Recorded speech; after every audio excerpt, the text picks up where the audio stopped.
watching New Car Spin. I'm your host Brian, and with me is Simon Park, and we're at McLaren HQ in good old England. First thing I want to do is say, hi Keith, how you doing? So Simon, Hi. what are we doing today? So, welcome to McLaren, everybody. What we're going to do today is I'm going to give you a tour of our boulevard here with all of our historic cars that we have, and then we're going to have a sneak peek into production and how we produce our supercars. So what are we doing here? What is this? The Austin 7. I had no clue that this was related to McLaren. Indeed it was. So, this Austin 7 here is the only car that I'm going to show you which is not a McLaren, okay? Everything else is a McLaren, obviously. And it all stems from this young man here, Bruce McLaren. So, he, as a young boy, suffered with some trauma at about 10 years of age, and he was in hospital for 2 years. So his father bought this very Austin here for 110 New Zealand dollars. And the idea being that he and his father would have some father and son bonding time. They would sort of rebuild the car, sell it on, make some money. But Bruce became so fond of this car, became attached to it, that for obvious reasons they kept it. Now, moving on a couple of years, when Bruce was about 15 years of age, they entered the Muriwai Beach hill climb event in New Zealand, and they essentially took this car racing. Now, the weekend that they were meant to race, Bruce's father was very poorly, and he was in hospital, so of course, there was a chance that they wouldn't race. 1 second though, poorly in the US means sick, not poor. Not Yes, terminology. Yeah. Just wanted to Just got to clarify that. Yeah. Absolutely, perfect. Yeah. So Bruce's father was sick, and essentially Bruce said to his father, "Well, let me race. Let me get behind the wheel of this car, and I will take your position in this race, and I will race it." And his father was adamant that he was never going to let him do that. Okay. So essentially, Bruce begged and begged and begged. Essentially, then his father let him get behind the wheel of this car. He then entered the race at 15 years of age, and for the first time ever, he then won. He won this race. So as a 15-year-old boy, in this exact car, Wow. in this exact car, entered this race and won.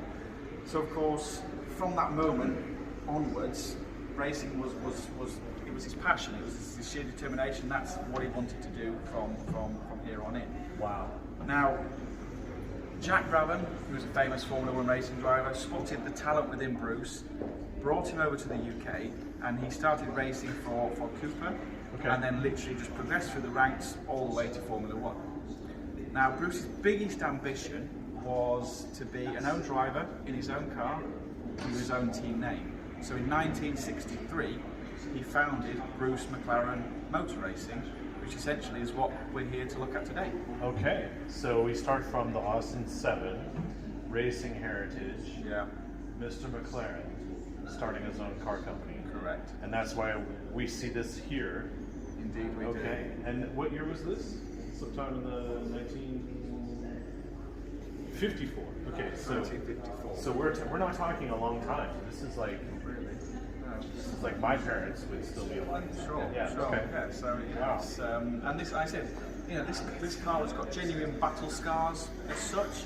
And let's talk about the car a little bit then. So Bruce was, he had this engineering sort of facade about him, and he was just keen to, he just tinkered with the car. He played with the car and adapted it and changed it. So he increased the top speed by 20%. So he managed to create this car and get it to 87 miles an hour, which is about 140 kilometers an hour, something like that. Okay. If we come round into the cabin here, and I want to show you the speedometer. So on the speedometer here, can you see there's these two red marker lines? Yep. So that's where Bruce discovered optimum gear changes. So we have 750cc engine, 3-speed gearbox, and Bruce was able to extract maximum power out of this. This is also a very small car. It's not exactly No, you have normal. no windshield, no doors, no seat belts, no nothing. So racing in this must have been pretty scary. Exactly. You know? Yeah. And then this piece up here, what is this again? So this here is a temperature gauge, so hot and cold for the engine, and we'll refer back to that very shortly. So the driver can see it and know right away, and you don't have to have gauges or anything from the inside. You can actually just look up, okay, I see the temp. That's pretty cool. It's awesome. Did he added that to the car, or is that from the factory? I believe that was from the factory. I believe that was. Wow. So did they choose this car on purpose? Or is this just the car that everyone just sort of used? I don't know. Okay. That's a very good question. I'm not sure on that. I don't know on that one, to be fair. I'm not sure why he was an Austin 7. I don't know why he chose the Austin, but... Oh, because I've seen plenty of these on camera, but never in person, and it's a lot smaller. No, of course. And Yeah. I mean, I think Austin's recently celebrated 100-year anniversary, I believe. They celebrated a massive milestone. Yeah. So it's, it's a very popular car for sure. Very popular car for sure. Well, let's definitely go check out some McLarens. Let's go have a look. Well, Yeah. talking of McLarens, I'm going to show you the first ever road car. So in 2011, the automotive side of the business was founded. And this here is the MP4. This is the MP412C, so the first ever McLaren road car as such. The literal first. Literal first, yeah. If you zoom in on the chassis number on the windscreen, you'll see 001.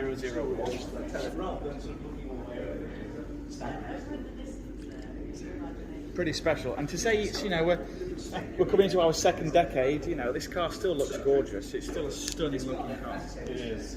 Yeah. It has a pretty similar F1. Very similar, very From the 90s. And I've got one of them to show you as well, actually, which we're very excited to look at. It's a special car. I just got a little tripped up because the driver's seat is still on the left, but the steering wheel is on the right side. Yeah, absolutely, yes, yeah. Brilliant. Let's head over here then. So we're going to come back to the Bruce story, and I want to focus on these two cars that we have here. I want to focus on the Can-Am car first, car number 5. So this car here is important to our history, and I'll tell you the reason why. So, in 1963, Bruce obviously founds McLaren, Bruce McLaren Motor Racing. How was he going to fund that sport, that hobby? Because obviously, as we know, Formula One's an expensive thing to get involved with, right? Oh yeah. So the Can-Am was his bank loan, to be fair. So basically, they entered Denny Hulme and Bruce raced in the Canadian American Race Series, which I'm sure you're probably more familiar on than I am. And we, McLaren, absolutely dominated that race series. So for about 5 years consecutively, we won the World Championship in Can-Am, and the prize money from that helps to fund Bruce's Formula One race team. That's where the career spawns. Okay. It does. However, there's also a bit of a sad part to this. So as we learned earlier on, Bruce as an engineer was always tinkering, always adapting, always developing the cars. Yeah. That's at the Goodwood Circuit on the 2nd of June 1970. So for the viewers, the Goodwood Circuit is a couple of hours away from here. It's a stately home. It's got a very prestigious race circuit. Bruce went out for a test run in the sister car to this one. He adapted the rear wing, so the rear wing that we can see at the back there. He altered the rear wing, went out for this one last test run, and it's believed that a pin came loose on the rear wing, destabilising the car. He went crashing off into a disused marshal's post, and he died instantly at the age of 32. So he's not very old. Wow. So in theory, we start at 15 with his first ever race win. He dies at 32. His career is 17 years. So it's not a long time, really. Now, that could have been the end of the story of McLaren. We start with the Austin, we finish here with the Can-Am car, end of McLaren. However, Bruce was an influencer. Okay, so as a gentleman, there was a team of about 30 people that worked underneath him. On the 3rd of June, they were back in the workshop rebuilding another car, because 12 days after his death, there was another race to enter, which they did, and they won. Because they had a car. Because they had a car. But not only that, it was the passion and the enthusiasm that Bruce instilled into those individuals that they followed him, and they wanted to do. Oh yeah. They wanted to follow Bruce's mentality. They wanted to make McLaren and instill that passion and enthusiasm And win. and they did it out of respect. So yes, they grieved for his and mourned for his death, but out of respect, they rebuilt another car and won that race. And then, in theory, you could argue the rest is history. Definitely. The rest is history. Yeah. So there we go. So we owe a lot to that young man, really. Yep, and this is much bigger than the Austin 7. Yeah, very much bigger. Absolutely much bigger. Absolutely. Which brings me nicely on to the car we have here, this Formula One car that we have here. So 1972. Henry Holm continues to go racing. Now, if we look down, if you point the camera and look down the nose of this Formula One car, this is nicknamed the alligator car. Oh yeah. Can you see? Can you see I see the belly of an alligator, right? Yeah. And something interesting is I noticed right away is it's lower than my knee. Absolutely. So what we have here is these two side bulges here are the fuel tanks, and then of course you're sat inside this aluminium shell racing. Wow. That's definitely it's not a tight squeeze. It's just so well packaged. I mean, I wouldn't fit in there. That's for sure. I've got a slim body, but I wouldn't fit in. I wouldn't fit in there. Wow. So this is 1972. Now, whilst we're in this little area here, if we have a look from a comparable nature, so we look at this car here, 1972, and let's flip the camera around to 2021. So this car here is Daniel Ricciardo's 2021 Monza winning Formula One car. As I'm sure you can imagine, just literally looking at the three cars that we've already seen, there's no comparison. There's no comparison. So you remember the sensor on the Austin that we looked at above the grille? So that car's got one sensor. To give you an idea, the steering wheel alone on this car has roughly 40 buttons and switches. You can change up to 650 parameters, all while racing at 180 miles an hour. Somebody fits in that hole? Yeah, Daniel Ricciardo sits in there. How do you even get in there? I mean, my arm, look at that. That is insane. He must be like a horse jockey. I know. Oh, he's quite a tender guy. He's quite a tender guy. I don't know what the American version of that word would be, but Slim, sort of sleek. He's yeah. Yeah, this is a huge car then. 5 meters in length, roughly 5 meters from nose to tail. Okay. So a few quick fire facts then. This here is the halo system, so synonymous with safety. Yes. Made out of titanium, can withstand the weight of a double-decker bus. Jeez.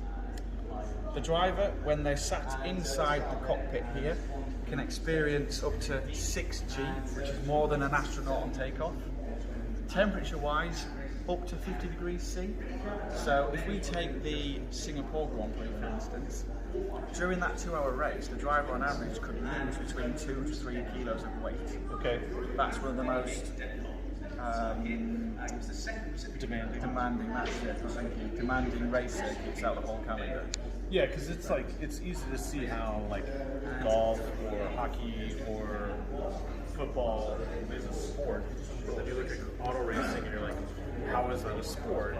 And unless you've been on a track, any track, and done half a day of laps, Yeah.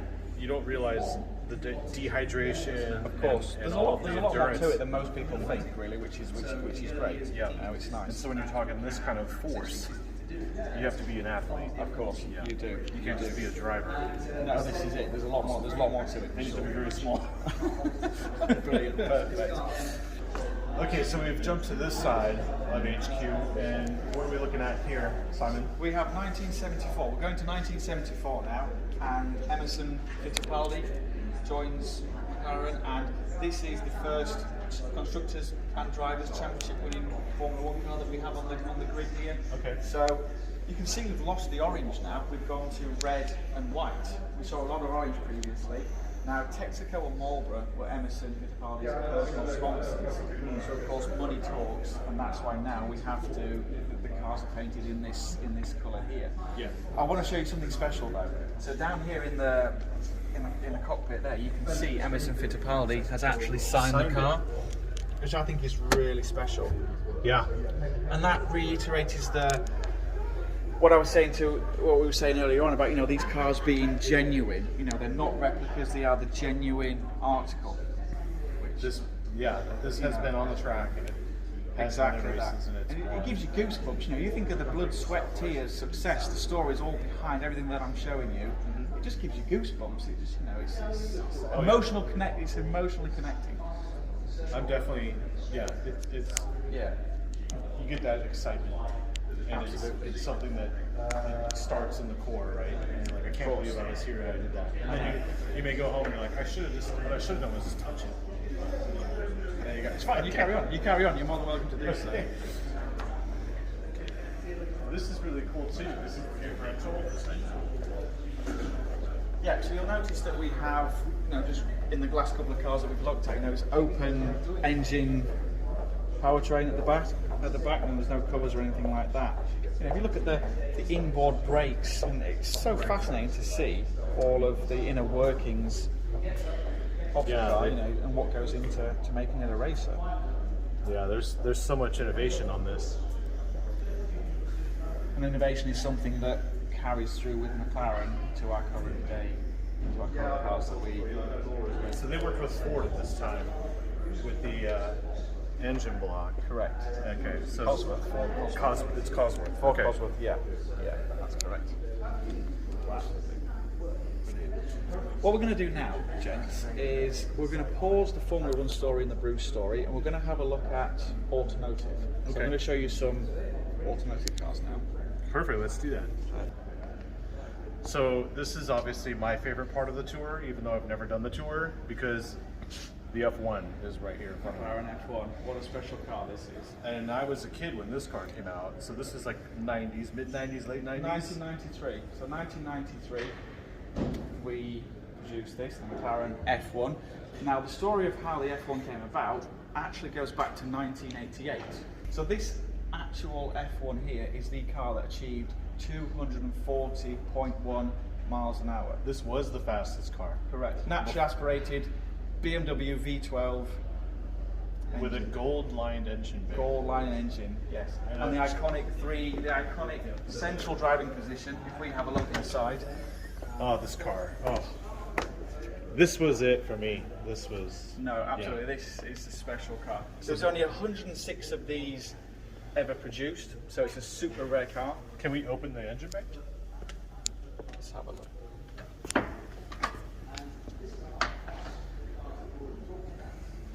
we go. Let's have a look.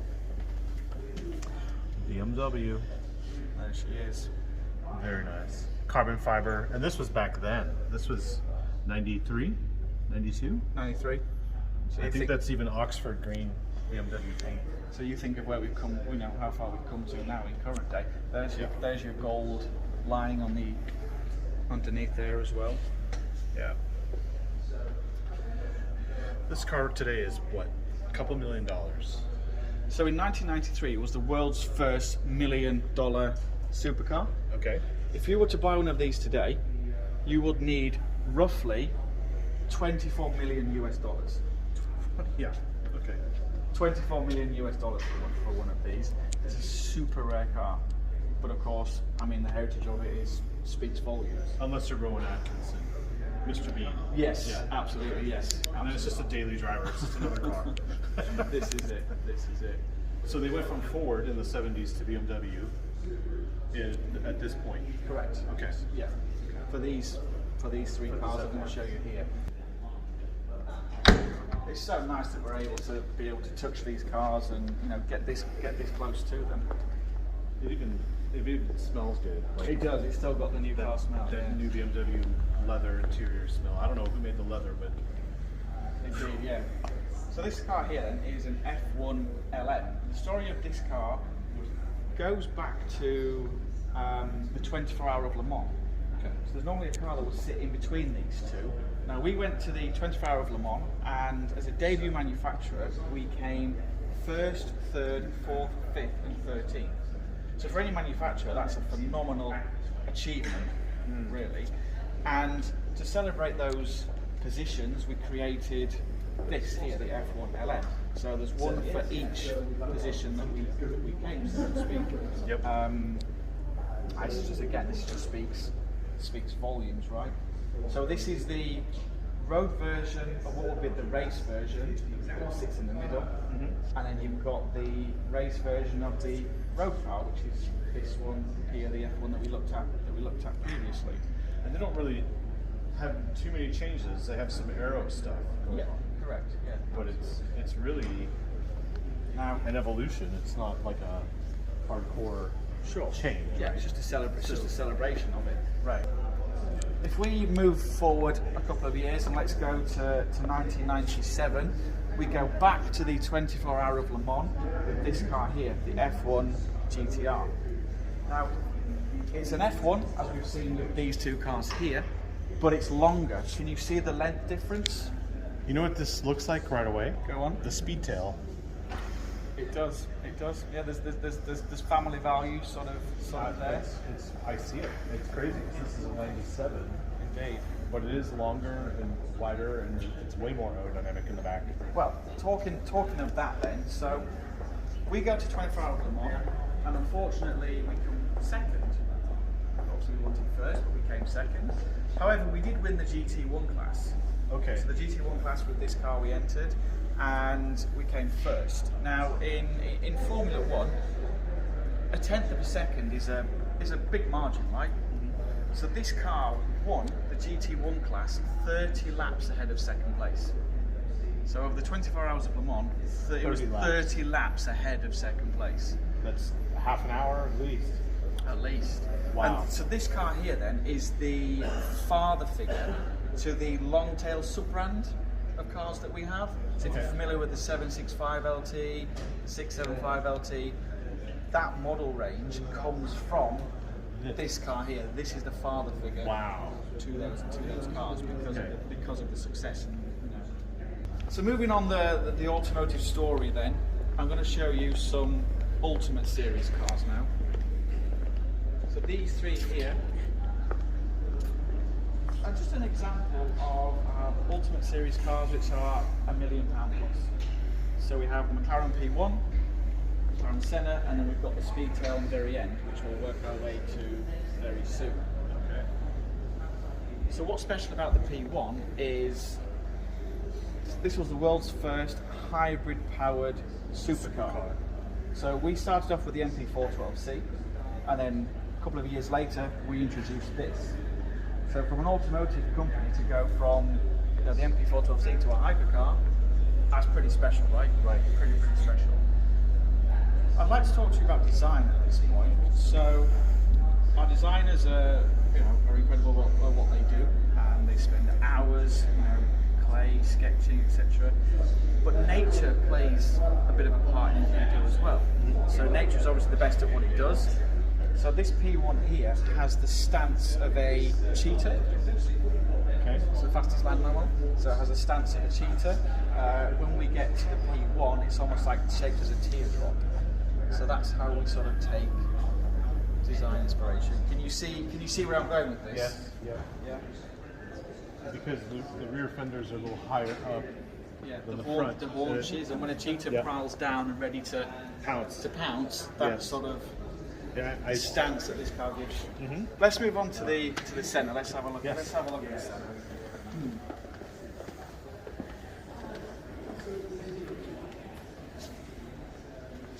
This, if you can look at the rear of this car, that's just incredible. Absolutely incredible. So this is an iconic car because I see this all over TikTok. Indeed, absolutely, it is. So if I remember rightly, it's got a 4 and there's always fire coming out of the tailpipes. That's it. So if I remember rightly, it's got a 4-litre V8 engine in there, and it's designed to be the fastest sort of road version track car. Okay. If that makes sense. And it has the gooseneck rear wing. Is it made of titanium like the Halo system, or would that just be carbon fiber? Okay. Carbon fiber, yeah, absolutely. Very nice. And so the engine is this. It's not a hybrid. It's not a hybrid. No, this is not a hybrid. No. Okay. This is not a hybrid. No. So that's got a 3.8 litre. This is 4. And then if we move back, if we move to the Speedtail now, this is awesome. This is just amazing. This is what that F1 reminded me of. This is almost a homage to the F1. You know, you've got the central driving position, the 2 seats either side. This car is designed for maximum velocity, so maximum speed, so 250 mile an hour. These here are your rear view mirrors, your cameras. So these are cameras here that are connected to screens in here. Not in the US, but yeah. No. Yeah. We're way behind. We're ancient in the US. We don't have fancy stuff like that, even if it is for fuel efficiency or speed. Well, yeah. Well, the idea is that when you get maximum speed, they retract in to get the airflow up, over, and off the car as quickly as possible. Wow. Yeah. This whole rear panel, if we look at it, so from this door shut here to the door shut on the other side, is solid. All one piece of carbon fiber. Oh wow, it does go all the way around here seamlessly. It's all one piece of carbon fiber. And these come up too? So these are your air brakes. Help you slow the car down. Yeah, it's amazing to see this in person.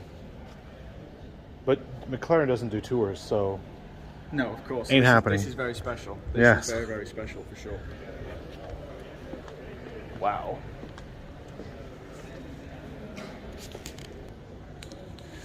Okay, Simon, so tell me why we went from the Speedtail to this vehicle. What is this? So, 1981, MP41, carbon fibre. So we were talking about the carbon fibre technology and that one-piece panel on the Speedtail. Nicely, talking about this car here. So, we introduced the carbon fibre tub, where the driver sits in the centre. Okay. So 1981, and we pretty much brought carbon fibre to the Formula 1 field, and it didn't go down well because carbon fibre was deemed to be brittle, fragile. As soon as you have an accident, you're going to kill your driver. Oh yeah, with just like a shrapnel piece. Exactly. Yeah. However, John Watson had a crash at 140 miles an hour, went backwards into a tree. As I'm sure you can imagine, the rear of the car shattered, the front of the car shattered, but he pretty much walked away without a scar on his body because of the carbon fibre technology. 18 months after that, every single Formula 1 car on the grid had carbon fibre technology at its core, and we, McLaren, have never produced either a road car or a race car that doesn't have that technology at its core. Wow. So it's again, pioneering excellence and pioneering technology. So you guys started that trend. It's not a trend. It's I don't know what you would call it. Pardon? I don't know what you would call it. It's not a trend. It's a standard. Well, it's an innovation. It's it's a safety feature. It's a pinnacle, really. So you do all that development here then? Which is what we're going to move on to and show you what's behind that frosted glass there, which of course you're not going to be able to see into because it's secret. It's secret. We can talk about it for sure. Oh, you mean? Oh, I can't. Oh no, you're right. Okay, so I guess this is the end of this video then, and what we'll do is we'll catch up with a second part of the McLaren Technology Center. So thank you very much, Simon. I really appreciate this part of it. You're welcome. And then from here we'll move on to more exciting stuff here at McLaren. Got it. Cool. Thank you.